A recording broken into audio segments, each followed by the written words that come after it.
Hello, good evening, Doc. Welcome to Eyewitness News. The promise for a free tuition for level 100s appear quite scanty, and UTAG is saying that UTAG, which you were formerly a member of, is saying that they will need some further and better particulars about what your package is for universities in general, so they can collectively put everything together and have a view on it. But for now, they have expressed some reservations about the free tuition bit. What do you say?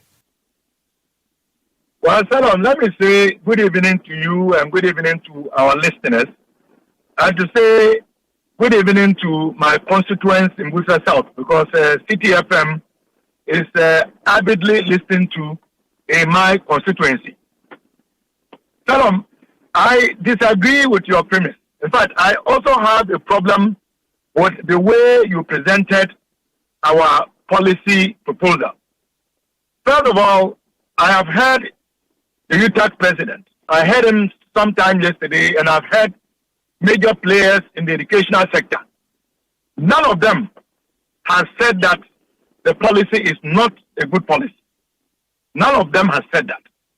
So let's begin on the premise that the policy is deemed to be a good policy, and that stakeholders are now seeking or asking for better and better particulars, as you, the lawyers, would say. But having said so, I appreciate the position of UTAC. And of course, I'm a member of UTAC, currently on a long sabbatical. And I know that indeed when the full manifesto is unveiled on the 24th of this month, that will then set the stage for us to have a much more holistic discussion on the proposals that we are making with regard to tertiary education in general and university education in particular. That time will come. But you see, the reason why I raised concerns about the way you presented the proposal is that you were not factual when you made the case suggesting that you just go to first year, you wake up and bath, and that is not what we have said. I said that in zest, and it was really how the free SHS was sold to us, more or less. That you don't pay anything, so you just go there. So you go with your admission letter. You go with your admission letter, and then you are fine to go. No, that is not what we have said. Okay, and that is why it's important to clarify, because people are jumping all over themselves to try and change the narrative to suggest that what we are doing is merely an extension of what has been happening at the secondary level, which is not the case. What we have said and what the flag bearer has said is this.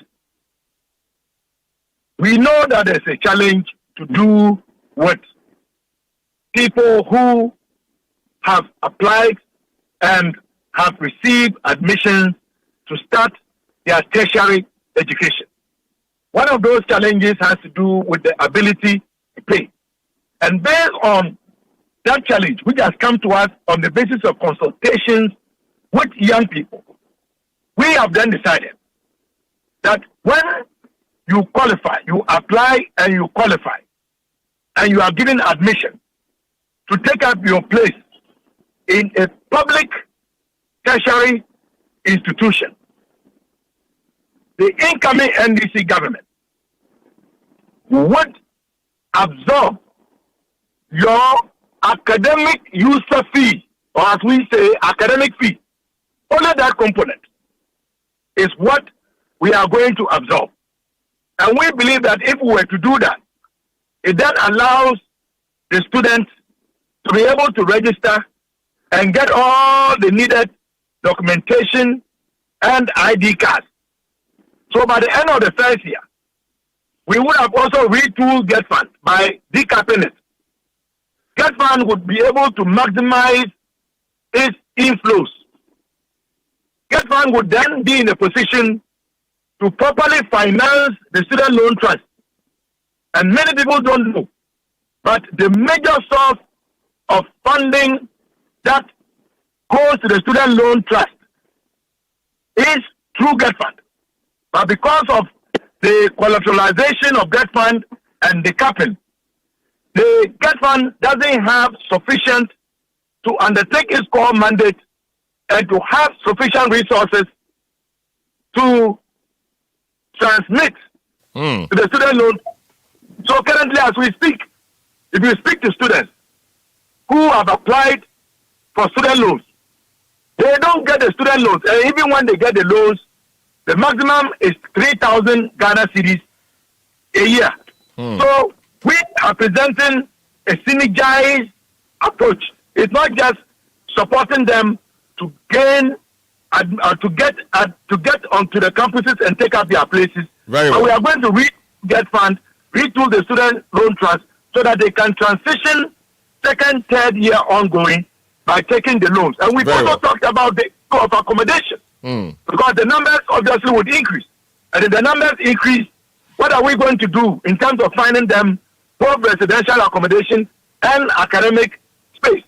And that is why we spoke about I see the Bed for All program where you hope to bring in a private sector to build accommodation facilities, etc. etc. So, but you and I have had conversations around the free SHS and the fact that it lacks targeting. Doesn't this also appear to be falling in the same, trap of poor targeting or no targeting at all? And the question UTAG is asking is, where is the equity? Why don't you target persons who cannot pay and then give them this opportunity? Why do you make it free for all at level 100? Why won't it be targeted so that we can have value for money? First of all, let me respond by beginning this way. I have heard a lot of discourse in the public domain seeking to suggest that somehow our party has raised public opposition to the wholesale implementation of the free high school policy. That is not the official position of the NDC, and nowhere has John Dramani Mahama said that.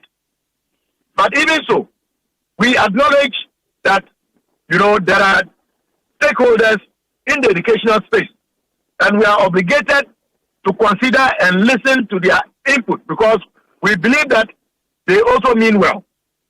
But you would agree with me that no matter how well a policy is designed and or thought through, there is bound to be some entities and individuals who would have ideas about the way it ought to have been presented. And we welcome that. But that is not going to let us give up on the proposal that we have presented. We have said time without number that unlike our opponents who are averse to reviewing policies, when we roll out and start implementing this policy, clearly over time, we will take a look at it, we will re-examine it, and if it becomes necessary to make adjustments so that it can better serve the purpose for which we introduce it, we will do so. But in the meantime, we hold our position. We believe it is justified. We believe we can fund it. And we would want to call on stakeholders to give us the benefit of the doubt. They should let us publicize our full manifesto, and then we will continue the engagement in the national interest. Very well. Good. So, very well. So, in the education sector, there's also the issue about CTAG. They are still on strike. I don't know if there are any moves by the education subcommittee towards helping resolve their issue. Of course, I know you are on recess, but is there anything that your committee can do to help bring a resolution to their issue? Well, the short answer to your question is that the leadership of my committee is aggressively considering engaging the Ministry of Education, the Ghana Tertiary Education Commission or GTEC, PRINCOF, and of course the leadership of CTAC. Remember, we had done that. We had proposed to do that after we had made submissions on the floor of Parliament, Magusas in particular, which then,